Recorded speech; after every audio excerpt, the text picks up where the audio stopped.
What happened the last time America ended the Fed? Since our founding, America has had a total of 4 central banks. We shut 3 down, 1 to go.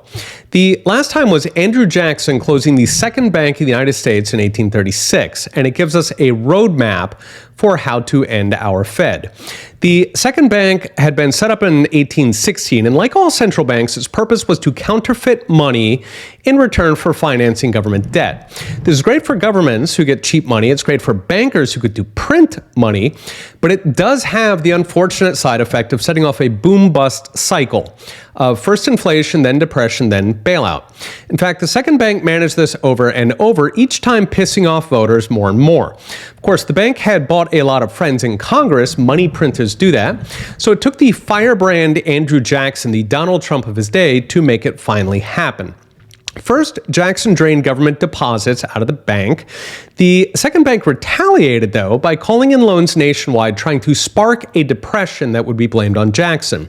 It backfired, the public was enraged, and even Congress could not save the central bank. It was closed. So what happened next? Jackson ramped up land sales to pay off the national debt for the first and only time in U.S. history. Regional wildcat banks pumped out fractional reserve money, driving a land frenzy, and to end that, Jackson required land payment in gold and silver. That finally broke the inflationists. The end of cheap money drove almost half of America's banks out of business, about 400 in all.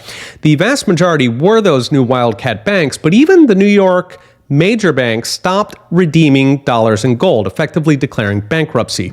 We now had all the pieces for a return to sound money in America. The second bank was dead, the gambler banks had been purged, the national debt was even paid off. If at that point the government had done nothing, we would finally have a sound banking system, sound dollar, and an end to the boom-bust cycles. Unfortunately, by that point, Andrew Jackson was out of office. The cronies were back, and President Van Buren allowed failed banks to keep operating without redeeming the 1800s version of a bank bailout. That continued for another 40 years, boom-bust after boom-bust, punctuated by Lincoln's hyperinflation. Now, proponents of hard money did have one big win, putting the country back on a gold standard in 1879, which ushered in the greatest golden age in U.S. history. Alas, that ended in 1907 when a conspiracy of New York bankers failed to corner copper and collapsed. They were bailed out by the nation's ruling oligarch, J.P. Morgan, who decided he would like the taxpayers to do it next time.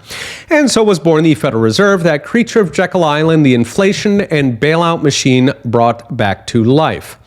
The biggest lesson of the second bank is that we can absolutely end the Fed. It's been done 3 times and counting, but it will only happen if regular people understand what the Fed does, that inflation, recessions, even bank crashes are not normal economic phenomena. They're not animal spirits. They're not greedy workers. They are the product of the Fed. They are what it does for a living. Read the full article at profsatange.com. We'll be watching. See you next time.